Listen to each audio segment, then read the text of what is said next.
Well, Gavin Fish, you're number 8 in the world now. Man, you just have your product, your audio product is number 8 on Indiegogo after you had a wonderful run on Kickstarter where you did what, $300,000, and now you go to Indiegogo and about 1.2 million or whatever. So you got $1.5 million more in what was that? A course of like 3-4 months or something like that. Yeah, we did it over 5 months, but 90 days. 90 days. 90 days. So how to get $1,500,000 in 90 days. Wow. So now you're going to go on the self-help circuit and how to get $1,500,000 in 90 days. And you'll be an infomercial king and do it all. A dream come true. Right. But I think what's so important and what's nice of you to share your time with it is to help other people who are figuring out how to use these sites at all, and to get any kind of money, even if it's $150 versus $1,500,000. Oh, I'm happy to. Yeah. So tell us now, what are the handful of things that really meant your success on this stuff? Oh man, well there are a few. We chose Indiegogo as the platform for our second campaign. Out of necessity, we were disallowed from using Kickstarter again to do a follow-up campaign. But what that meant for us was a really good learning opportunity. But now, why were you disallowed?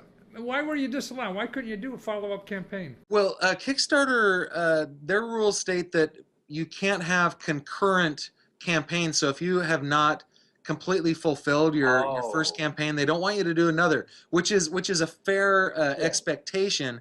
But in our case, our Kickstarter backers were looking for an expanded version, and we felt like we needed to strike while the iron was hot.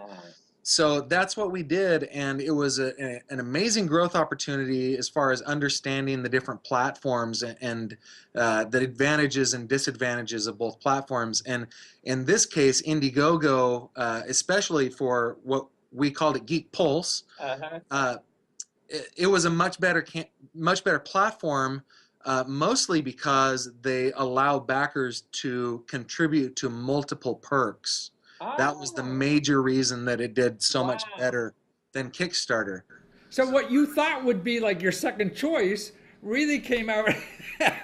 You raised like 5 times more money on it, right? Yeah, and honestly, I feel like had we done it on Kickstarter again, had we waited and done it on Kickstarter, we would have seen the same, maybe a little less success. It would have been 150, 200,000, maybe 300,000. But because of that one simple difference on Indiegogo, which was the difference, meaning that you can add on products? Kickstarter, you can't back more than one perk. I see. But on Indiegogo, you can. So in other words, by going to Indiegogo, which you didn't know because you went there by accident, but when you were there, you found out, God, people could just keep buying your stuff. Hey, you like this? How about if we do that? Okay, I'll buy that too. Hey, if you like that, I'll buy that too. Yeah. So you had something like you mentioned, like 6,000 people on that, but 6,000 orders, but only from about 2,000 people, right? Yeah, that's right. So, an average backer backed us 3 times. Wow. And some backed much more than that. At CES this year, I met a whole bunch of backers who had backed. One guy was $1,400 that he had given the campaign. I wonder if his family knows it. Yeah, right. Which leads me to my second thing that I think is a key to success on crowdfunding, and that is getting to know your backers, understanding what it is that they want, and the best way to do that is to give them a voice to tell you what they want. And if they truly feel like their opinion and what they want is valued, which from us it is, they're willing to do much more than Right, just buy it once and that was it. So you were able to find out feedback even from people who already bought it. They say, hey, I really like it if you did add XYZ to it. So you would add this product to it and they'd buy that too. That's right. We'd add an additional product, or we'd add a different feature or a different configuration, and people would would buy in because it was their idea ultimately. And that would be too much difficult for Kickstarter to do that. Yeah. In fact, it was actually kind of difficult as far as the platform for Indiegogo to do that. But they gave us, the folks at Indiegogo gave us the idea to start a forum and have all that conversation off of the campaign, which is what we ended up doing. So the thing is picking the right platform. Number two is get your backers involved in this so you can sell them a hell of a lot more, right? And what else is there?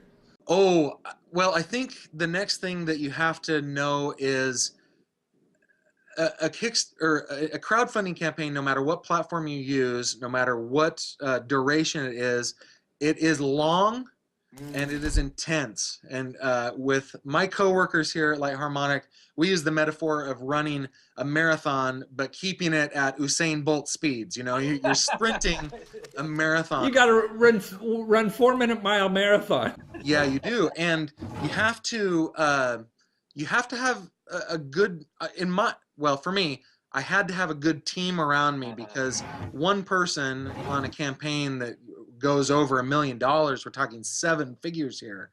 Wow. No, I couldn't possibly do that by myself. So I would say that if you're starting a campaign, whether it's small or large, you should have a group of trusted people. It could be your spouse, it could be your significant other, it could be college friends, elementary school friends, anybody you trust that can really help. But you only have like 4 to 8 weeks to get this done. And if you sit around and take a long weekend, man, you're out of the box maybe. No such thing as a vacation during a campaign. I can't do that. But it's addictive. That's number 3. What else? It's addictive. We always, I would find myself texting with my coworkers 2, 3 in the morning. Can you believe what's going on? Yeah, you got one opportunity and you want to grab it. Yeah.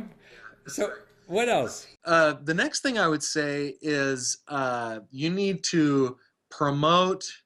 Most of your backers will come through your own network. I call it shameless self-promotion. What's that all about? I have no idea.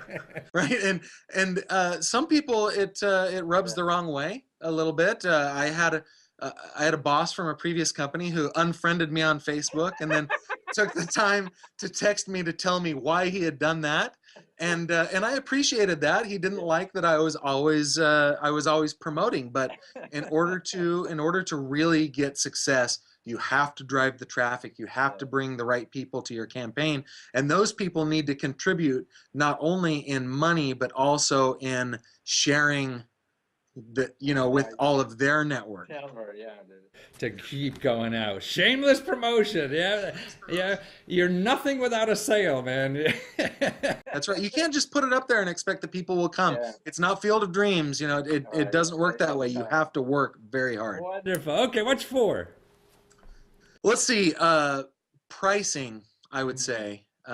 Pricing is something that we learned is very important. We learned that in crowdfunding, your backers will want, since they're going to contribute to a product that may not exist, it certainly isn't on the market yet, or an idea, they're going to want a little something for that. And so we've learned in our experience that they need about a 30% discount from what retail will be in order to in order to consider backing the product. Now, we used a couple of different ideas, a couple of different methodologies to find out what the pricing ought to be. On Kickstarter, we used a graduated scale, so we'd have a limited number of people can get in at a much lower price. I see. The first 100 was $100. Second 100 people at $200, or 110, and so you saw where the peak was, huh? Exactly. And on the Indiegogo campaign, we did that inside our forum. We asked opinions that way, but pricing is super important. Wow, so we have backer involvement, and that's what you did with a separate back and forth, and you got hundreds of people on this, and if they bought the extra item they were talking about, you do it, right? And have it. Understanding the platform, and that's how you choose Indiegogo, and that turned out to be, of course, $1 million better than than Kickstarter. Shameless promotion, something your parents will be embarrassed about, but and ex-girlfriends will never talk to you again, but you'll get sales. And then that pricing thing, and also the intensity. Man, you only have 4 weeks or 6 months, and you better be, up to the task of running full blast every day, right? That's right. That's right. And if you do these things, and you will learn along the way, be open to learning, be open to shifting focus and maybe tweaking along the way. And as you do that, and both platforms that we use, Kickstarter and Indiegogo, allow for that, a certain amount of tweaking. Uh, Keep yourself open to learning. My mantra is I'm never the smartest person in the room. Where I work, that is so true. I'm never even in the top 5. But your consumers are smarter than you at knowing what it is that they will buy. So if you're open to that and you can tweak your campaign to what it is that they want, you'll get success. They're the only answers that matter. I mean, is what they say, because they're putting up the money. Well, this is wonderful, Gavin. And to find you, it's LHLabs.com. And there you could actually be one of your geek squads, right? And you could. We call them the Geek Force. And it's become so invaluable to our company to know what consumers want. Yeah. And that is the place where we establish for people to come, join in the conversation. And it's very valuable for a company to have a finger on the pulse of what consumers want as far as their electronics in our case. And so if people want to come to LH Labs, learn more about our company, but more importantly, teach us about themselves. Right. We would love it. But also, they could get your product at a discount still by doing that. So if you like to listen to good music, go to lhlabs.com. Thank you so much, Gavin. It's very helpful, and more power to you. And I'm so happy to hear about your success. Well, thank you very much, Matthew. Thanks a lot. Take care.